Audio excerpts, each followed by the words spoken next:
Meus amigos, nós partimos para o que parecia ser uma cruzada pela liberdade de imprensa e acabou sendo uma cruzada pela libertação nacional.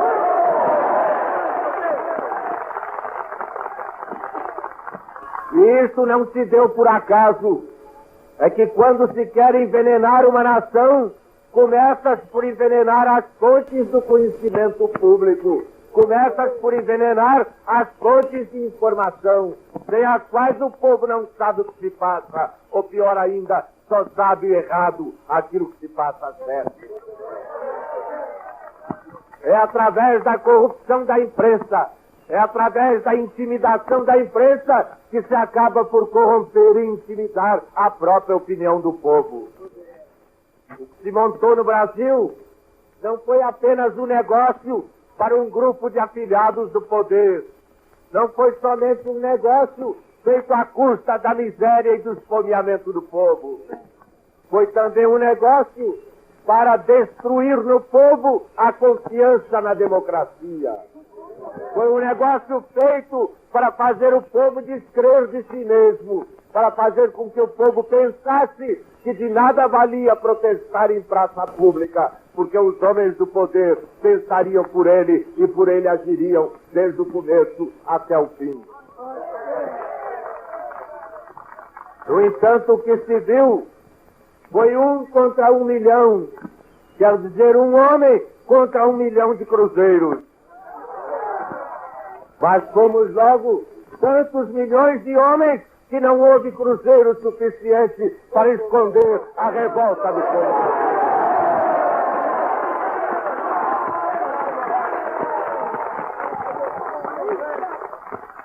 A esta hora em que vos falo aqui no meu Rio de Janeiro, na gloriosa cidade do Rio de Janeiro, na invicta cidade, cenário de tantos momentos memoráveis da vida do povo brasileiro. Neste momento, em toda a parte do Brasil, onde quer que haja uma família brasileira, corações e inteligência se reúnem para comentar esse fato, para verberar esse escândalo, para pedir justiça em nome da liberdade.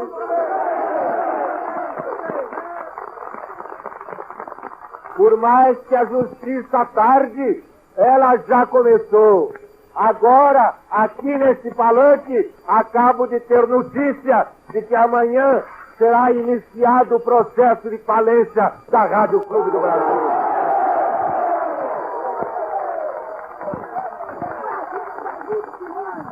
Essa vitória, meus amigos, nós não devemos a mais ninguém, senão a Deus e ao povo brasileiro.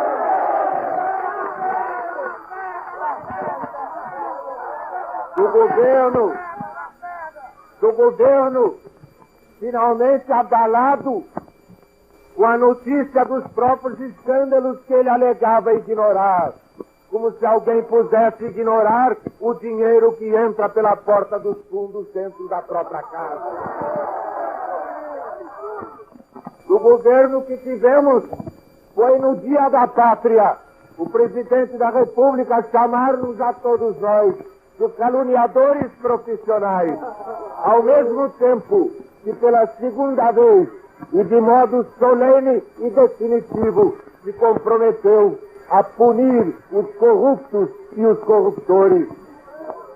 Ora, muito bem, até que enfim o senhor Getúlio Vargas pretende punir corruptos e corruptores. Mas onde estava ele quando a corrupção campeava? Que fez ele quando as portas do Banco do Brasil se abriram para dali sair o dinheiro com que um estrangeiro e um aventureiro se locupletaram?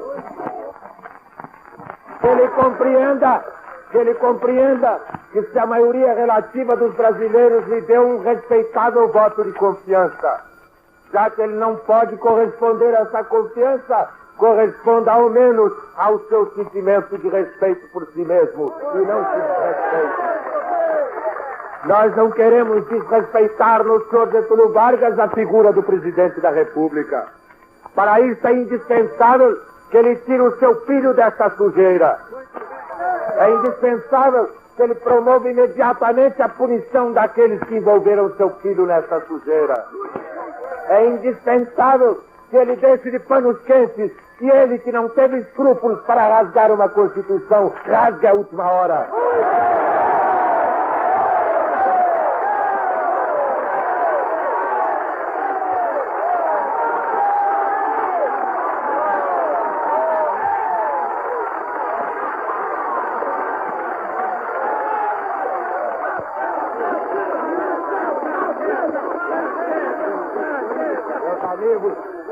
Onde estavam os regulamentos do banco?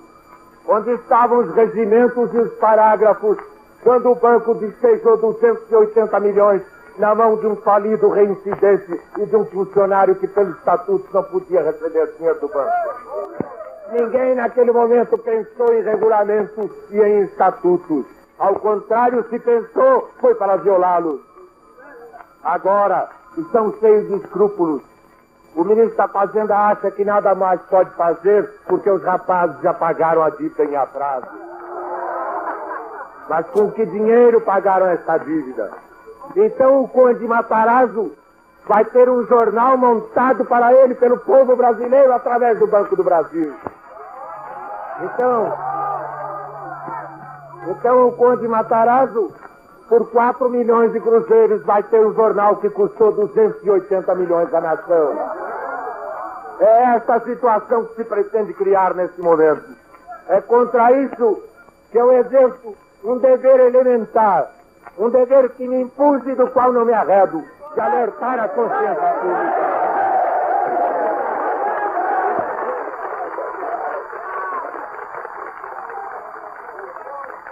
A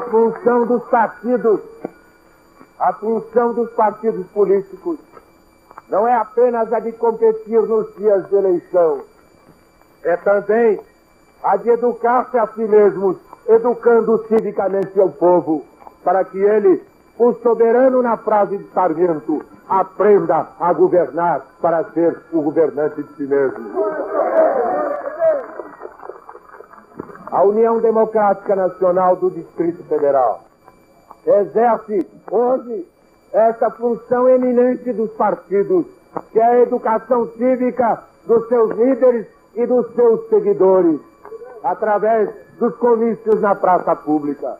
Hoje, nem ela, nem os seus eminentes líderes que aqui falaram, e muito menos este jornalista, nenhum de nós vos veio pedir coisa alguma, senão uma coisa, esperança, e outra coisa, confiança em vós mesmos. Meus amigos, não há dúvida que é alguma coisa de novo o que se passa hoje no Brasil. Não que seja uma invenção ou descoberta, não que tenha aparecido por acaso. Por trás de vós, na vossa vida passada, nas vossas famílias, importantes ou humildes, não importa. Homens e mulheres sofreram, mulheres e homens penaram, sacrificaram-se, lutaram, trabalharam, deram tudo de seu, para que um dia, esta noite, cada um de vós aqui estivesse continuando a missão sagrada que os vossos maiores vos legaram. Um povo não se inventa, um povo não se improvisa, um povo não se falsifica. Um povo se desenvolve através das idades e aquilo que foram os nossos avós, aquilo que os nossos maiores fizeram. As circunstâncias da vida nos põem a fazer, às vezes nos mesmos locais, se não mesmo com as mesmas palavras, a ouvir talvez as mesmas palavras, para recuperar, para recapturar o sentido da vida, perdido através de tanta miséria, de tanta mistificação, de tanta falsificação, de tanta falseta. Desde menino nesta cidade, habituei-me a ouvir como um chamado sagrado a voz do povo na praça, a voz que clama, reclama e conclama, a voz que pede e exige, a voz que implora e exorta, e adverte e impreca, a voz do povo de verdade e não do povo dos pelegos. A voz do povo que se reúne sem saber se um é doutor e outro é marítimo, porque todos são filhos das mesmas mães, dos mesmos pais, são todos irmãos nascidos na mesma nação. Aqueles que nos querem dividir para lançar-nos uns contra os outros, querem dividir-nos para enganar-nos, querem enganar-nos para dominar-nos, querem dominar-nos para roubar-nos. Não nos houvéssemos dividido em 45, não nos houvéssemos dividido em 50, e isto de hoje não aconteceria, quer dizer, não haveria um governo que dispõe do dinheiro público, dispõe do dinheiro do povo para enriquecer os seus filhotes. Por outro lado, no entanto, eu quase diria, foi bom que isso acontecesse, foi ótimo que isso acontecesse, porque se isso representa mais sacrifício por um lado, por outro lado, isso significa uma ressurreição moral de um povo que não quer se deixar abater pela corrupção.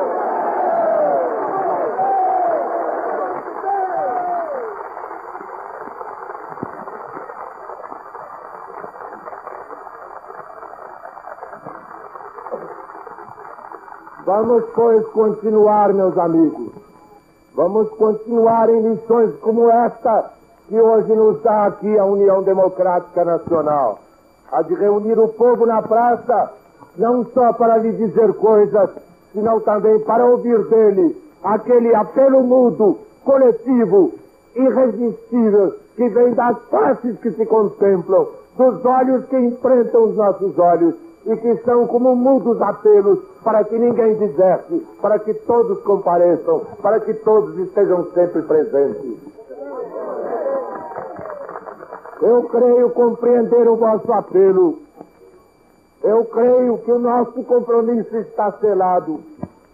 Não se calarão as nossas vozes enquanto não se houver feito justiça. Não se hão de calar as nossas vozes enquanto não se restabelecer no país o império da lei, sem o qual a liberdade não existe. O que pretende o senhor Jango Goulart é levar o povo ao desespero, fingindo que se ocupa de cada parcela do povo separadamente. E quem então se ocupa do povo todo, do povo inteiro, do povo brasileiro? Nós temos uns com os outros um compromisso. Esse não é apenas meu, não é apenas nosso, daqueles que aqui estamos ocasionalmente nesse palanque. Porque não é um compromisso apenas cívico, porque não é um compromisso político apenas.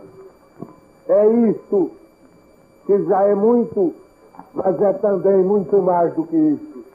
É um compromisso moral de uns consigo mesmos.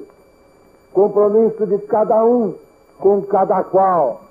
O compromisso de não desertar, o compromisso de não descrer, o compromisso de não se desunir e de não descuidar.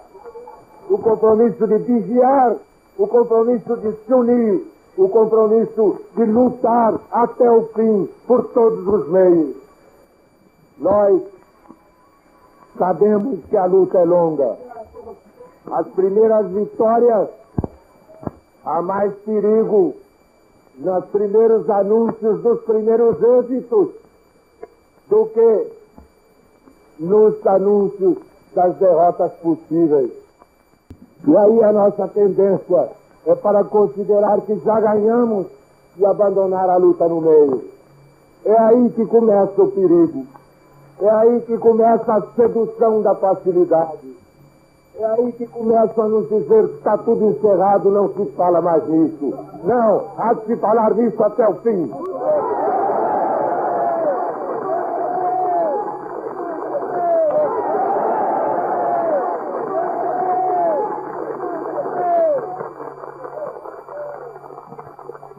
Até agora, de todas as providências anunciadas pelo governo, a única vítima fui eu que perdi a televisão. Mas, seja como for, por uma coisa que se chama apertar o crânio. Agora, que importa qualquer dificuldade? Quando a vossa presença é penhor da vossa existência. Quando é um sinal de que não termina a vossa missão nesta praça, que aqui ela apenas continua, pois é na vossa casa, é no vosso lar, é na vossa rua, na vossa oficina, no vosso escritório, na vossa escola. É por toda parte em que um homem leva viva a chama da esperança no seu coração. É por toda parte onde um homem que se chama homem pode manifestar a sua vontade e o seu desejo de liberdade.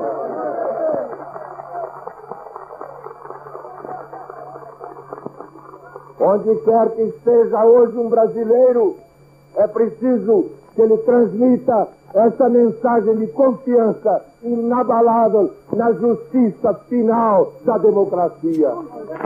Confiança, a esperança são a arma dos democratas. Pois seja a esperança a nossa arma, não a deixemos cair de nossas mãos. Nós todos que a vimos transportada por nossos maiores nesta cidade, conservemo-la em nossas mãos para transmiti-la pura como a recebemos e acrescida da nossa experiência e das nossas próprias amarguras à mão de nossos filhos, para que eles um dia possam bendizer a terra em que nasceram.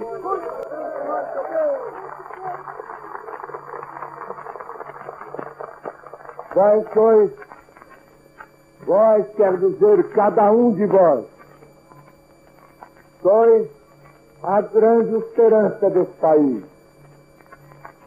Acabamos de mostrar, através dos nossos representantes na Câmara dos Deputados, de uma comissão parlamentar de inquérito criada pela iniciativa do bravo deputado Armando Falcão.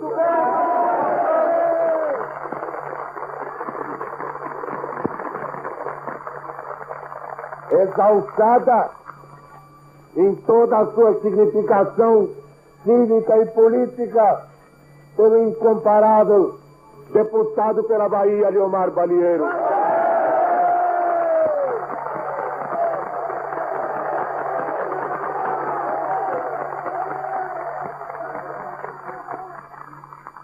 Ainda na Câmara, por ordem de leve, Maurício Zopper, Heitor Deltrão e tantos outros.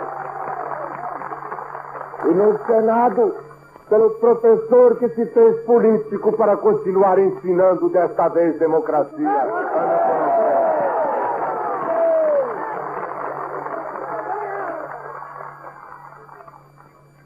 O Congresso tomou nas suas mãos a responsabilidade de manter viva no povo a confiança nos meios democráticos para punir os ladrões da República. O Poder Judiciário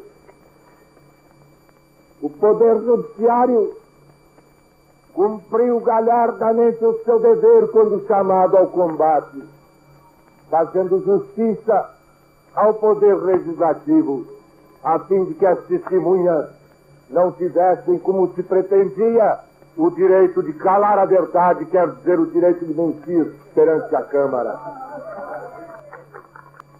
Falta agora o outro poder.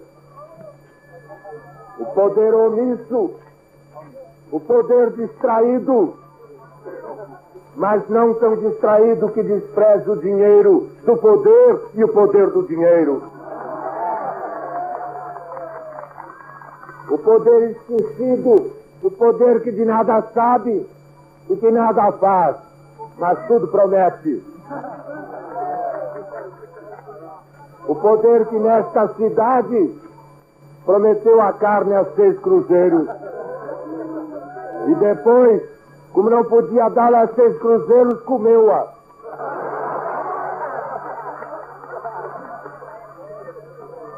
O poder executivo é o único que está ausente ao chamado do povo para a apuração de responsabilidade.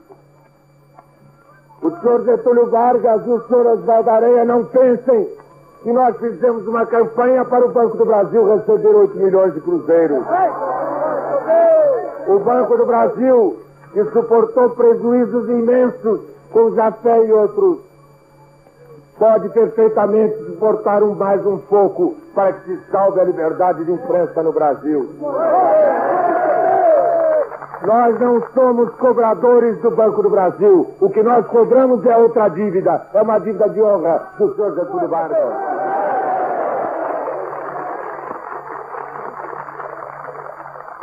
E essa dívida de honra não é o do senhor Danton Coelho, que entre um pôquer e um buraco poderá pagá-la.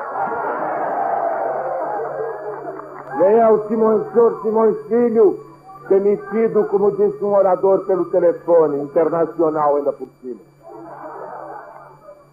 Essa dívida de honra, quem tem de pagá-la é o honrado presidente da República, que foi levado ao poder, desta vez democraticamente, pelo voto humilde e honrado de uma tão grande parcela e tão respeitável do povo brasileiro. Brasileiros como nós, pais de família como nós, homens como nós, cidadãos como nós, confiaram nele, deram-lhe o seu voto, levaram-lhe a presidência da República. Nós fizemos o possível para que isso não acontecesse, mas aconteceu. E porque aconteceu, nós não queremos que ele saia do poder pela força. Nós queremos que ele saia do poder pelos seus pezinhos no fim do mandato. Mas há duas coisas intoleráveis. E não só para nós, como estou certo disso, também para a grande maioria daqueles que de boa fé, honradamente, cheios de esperança, votaram nele. Uma dessas coisas é a condição dele não ficar no poder nem uma hora mais depois que o seu poder terminar.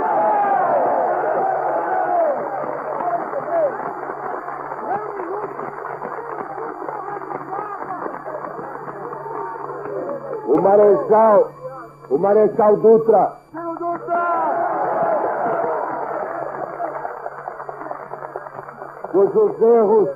cujos erros no governo nós combatemos, e que ao entrar para o poder era um homem impopular, ganhou o respeito de todo o povo brasileiro, porque em 15 anos foi o primeiro presidente que cumpriu a sua palavra.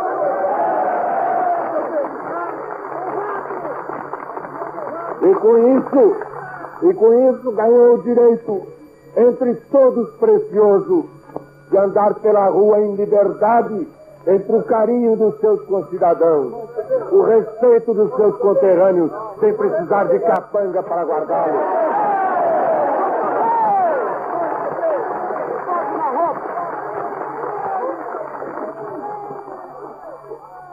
E uma condição é a de sair o senhor Getúlio Vargas do poder num dia exato que a Constituição manda. Coisa rara na sua vida pública. A outra condição é de usar o poder o menos possível para não abusar dele pela força do hábito. Nós queremos que o Banco do Brasil não fique aberto para as aventuras político-financeiras nem da família, nem da quadrilha de Vargas. Nós queremos manter nesse país Nós queremos manter nesse país um regime de ordem e de lei, dentro do qual cada cidadão em sua casa, ao anoitecer, esteja tranquilo sobre o destino do seu lar, porque sabe que não estarão ali representantes do poder para levá-lo à tortura ou ao esquecimento nas prisões.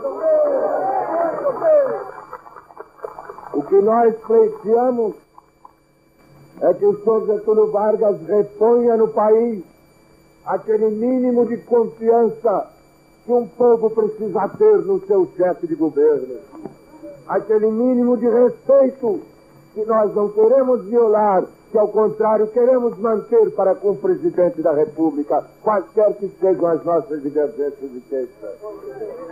Nenhum povo deseja acincalhar o seu presidente, mas é preciso que o presidente comece por se respeitar a si próprio.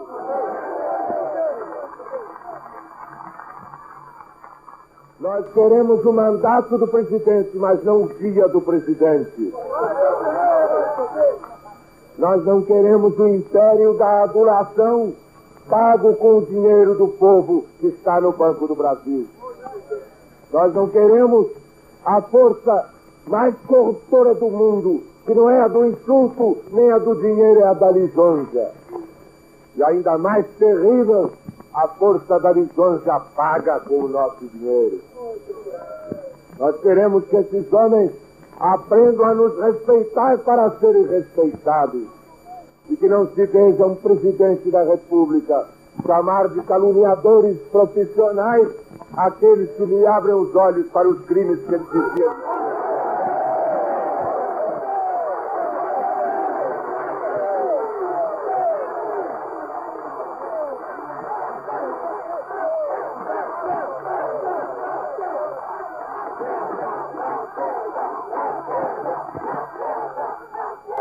A nossa profissão não é a calúnia, a nossa profissão é a verdade. Por dizê-la, nós conhecemos o lado do avesso da bondade do senhor Getúlio Vargas. Por dizê-la, nós conhecemos as prisões do senhor Getúlio Vargas. E nós sabemos, sobretudo, de que intrigas, de que espionagens, de que censuras são capazes aqueles que o ajudam a manter-se e a corromper as fontes do poder. Por isso mesmo, nós podemos dizer a verdade a tempo e contratempo, tão logo a tenhamos descoberto. E quaisquer que sejam as diatribes, os doentes, as explicações aleivosas do presidente da República, qualquer que seja o gênero de polêmica que ele escolha, nós aceitaremos a polêmica no terreno em que ela colocar. Se ele considera uma calúnia, nós lhe perguntamos o que fazia Lutero Vargas em toda essa história do Banco do Brasil. Se ele nunca lhe perguntou, pergunte-lhe agora, e ele confessará como confessou na Comissão Parlamentar de Inquérito. Esse homem, Lutero Vargas, iludiu tantos cariocas, tantos eleitores do Rio, que lhe deram uma imensa votação para um mandato de deputado que ele não cumpriu nem um só dia. Ora, não foi para receber dinheiro de Matarazzo que ele se elegeu deputado pelo Distrito Federal. Cabe, portanto, meus amigos, com a franqueza e a lealdade que temos o direito de exigir de quem por sala, seja quem for, pedir que nós todos cobremos a quem votou no senhor Lutero Vargas para que vá buscar com ele o produto do roubo que ele fez no Banco do Brasil.